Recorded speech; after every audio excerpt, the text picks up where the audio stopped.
Bahala na po. Dito na po tayo sa Senate, Congress po yun. I believe nasa Congress po yun. So, bahala na po yung Ethics Committee doon, which is bawal, di ba? Sinabi na bawal pag government official ka magsugal. Kung talagang hindi mo matiis yung kate, hintayin mo na lang, di ba?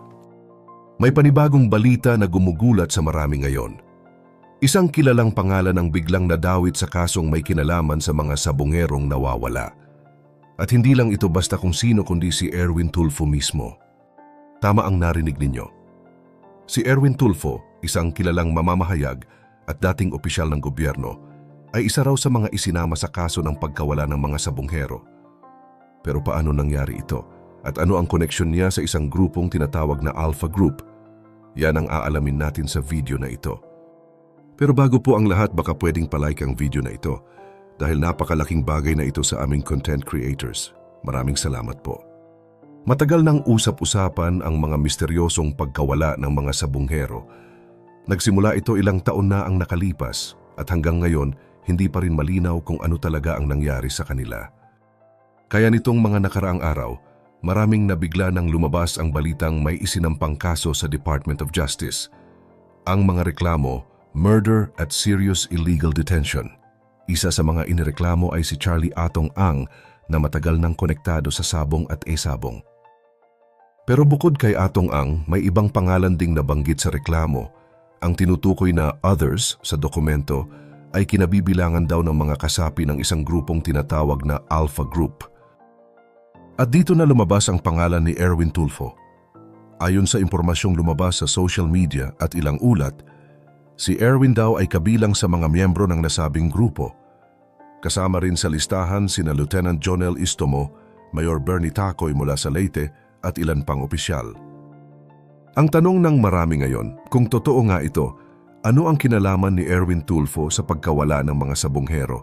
May kinalaman ba siya talaga o nadawit lang ang pangalan niya? Ayon sa kaanak ng isa sa mga biktima, matagal na silang naghahanap ng hustisya. 4 na taon na raw silang naghintay at ngayon lang daw sila nakaramdam ng kaunting pag-asa nang maisampa na ang kaso. Pinakita rin sa ilang video online ang listahan ng mga miyembro ng Alpha Group. Isa-isa silang pinangalanan at kasama nga si Erwin Tulfo sa mga larawan. Pero ano nga ba ang Alpha Group? Ayon sa ilang ulat, ito raw ay grupo ng mga makapangyarihang tao na may koneksyon sa sabungan at mga operasyon ng e-sabong. Kung totoo ito, malaki ang posibleng saklaw ng grupong ito at baka mas marami pa silang koneksyon kaysa sa iniisip ng karamihan. Matapos lumabas ang listahan ng mga miyembro umano ng Alpha Group na sangkot sa pagkawala ng mga sabonghero, isa sa pinakanagulat ang publiko ay si Erwin Tulfo. Kilalang personalidad, may impluensya at dati pang opisyal ng gobyerno kaya naman hindi inaasahan ng marami na madadawit ang pangalan niya sa ganitong kaso. Pero ayon sa ilang ulat, matagal na raw may lumulutang na mga litrato ni Erwin kasama ang ilang tao na may kinalaman sa sabong. Isa sa mga litratong nag-viral online ay ang kuha kung saan makikitang kasama niya ang whistleblower na si alias Totoy. Lumabas ito matapos na i-leak ang affidavit ni Totoy na nagsasabing kabilang si Tulfo sa mga taong dapat imbestigahan. Natural lang na maraming tao ang nagtaka na kung wala nga talaga siyang kinalaman, bakit siya kasama sa larawan? Bakit may koneksyon siya sa mga taong nasasangkot sa pagkawala? Sa isang panayam, agad namang itinanggi ni Senator Erwin Tulfo ang mga paratang. Ayon sa kanya, wala siyang kinalaman sa kaso ng mga nawawalang sabongero. Sinabi rin niyang baka ginagamit lang ang kanyang pangalan para guluhin ang investigasyon o sirain ang reputasyon niya. Pwede naman talagang mangyari yon. Sa mga kaso ng ganitong kalakihan, hindi imposibleng may ibang taong gustong ilihis ang investigasyon o magturo ng iba. Pero gaya ng sinasabi ng iba, kung may mga ebidensya na lumalabas tulad ng mga larawan, mga testimonya at dokumento, hindi na ito basta-basta madedenay. Sa totoo lang, hindi ito ang unang beses na may mga taong dinini ang kanilang koneksyon sa mga kaso, pero kalaunan, napatunayan ding may kinalaman sila. Kaya kahit anong pagdeny ang gawin, kapag lumabas ang totoong ebidensya, wala nang lusot. Ayon pa sa report, may ilang pangalan pa na konektado rin raw sa Pitmaster Operation, isang malaking grupo sa larangan ng sabong. Sila ngayon ay kabilang din sa mga sinasabing nagplano at nagsagawa ng pagdukot at posibleng pagpatay sa mga sabonghero.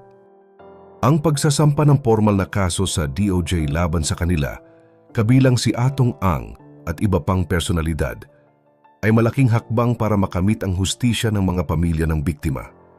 Ang listahan ng mga akusado na ngayon ay kumakalat na sa social media ay galing rin umano sa affidavit ni alias Totoy.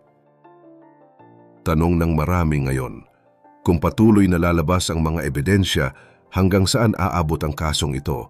At kung si Erwin Tulfo ay walang kinalaman, paano niya ipapaliwanag ang koneksyon niya sa mga taong sangkot? Kung susundan natin ang takbo ng kwento mula sa mga naunang detalye, makikita nating unti-unti nang lumilinaw ang mga koneksyon. Hindi lang ito basta simpleng kaso ng mga nawawalang sabonghero dahil unti-unti na ring nabubunyag na posibleng may mas malawak na grupo na may hawak sa mga desisyon sa likod ng mga pangyayaring ito. Ayon sa dokumentong isinumite ni alias Totoy o Julie Patidongan, may tinatawag daw na Alpha Group. Ang grupong ito ang sinasabing pinakaloob o core group ng Pitmaster na siyang nagpapasya umano kung ano ang mangyayari sa mga sabonghero kasama na ang kanilang kaligtasan o pagkawala. Hindi nagtagal, kinumpirma rin ng Department of the Interior and Local Government o DILG na seryoso silang tinutugis ang mga taong sangkot. Sa isang panayam, diretsahang sinabi ni Secretary Benhur Abalos at ng DOJ na lahat ng matutukoy na miyembro ng Alpha Group ay kakasuhan kahit pa sila ay mayor, gobernador o senador. Ang pahayag na ito ay malinaw na wala silang sasantuhin. Kung mapapatunayang may kinalaman ka, hahabulin ka ng batas. Ayon nga kay DOJ Secretary Remulla, si alias Totoy ay nagsumite na ng listahan ng mga pangalan at kasalukuyang iniimbestigahan ng mga awtoridad ang bawat isa. Pero syempre, sa kabila ng mga lumalabas na pangalan, may ilan ding tumutugon na sa publiko. Isa na rito si Congressman Sonny Lagon ng Ako Bisaya Party List. Ayon sa kanya, walang katotohanan ang akusasyon at sinabing wala raw itong matibay na ebidensya at sinisira lang ang kanyang pangalan. Sa kanyang opisyal na pahayag sinabi niya, "Ako ay lehitimong nahalal ng taong bayan at tapat na naglilingkod para sa interes ng mga Bisaya. Walang katotohanan ang mga paratang laban sa akin." Pero bumalik tayo kay Erwin Tulfo. Sa kabila ng mga kumakalat na larawan at testimonya, patuloy ang kanyang pagtanggi. Wala raw siyang kinalaman sa kaso at iginiit niyang baka ginagamit lang ang kanyang pangalan. Pero ang tanong ng publiko, kung wala kang kinalaman, bakit ikaw ay kasama sa listahan? At bakit may litrato ka kasama ang whistleblower at mga taong sangkot sa sabong? Bukod pa rito, may natagpuan na raw na mga buto at kasuotan sa May Taal Lake na pinaniniwala ang maaaring may kaugnayan sa ilang nawawalang sabongero. Kung totoo ito, mas lalo lang itong nagpapabigat sa kaso. Ayon sa mga report, 12 pulis rin ang idinadawit na naging tagaligpit ng grupo. Ibig sabihin, sila umano ang gumalaw para itago o ayusin ang mga insidente. Ilan sa kanila ay dating malalapit sa mga opisyal na binanggit at lahat sila ay bahagi umano ng parehong operasyon. Sa ngayon, patuloy pa ang case build-up ng DOJ.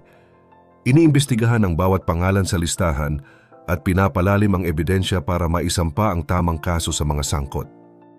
Ang tanong ngayon, kung mapapatunayan ang connection ni Erwin Tulfo sa Alpha Group, paano ito makakaapekto sa kanyang karera at reputasyon bilang dating opisyal ng gobyerno?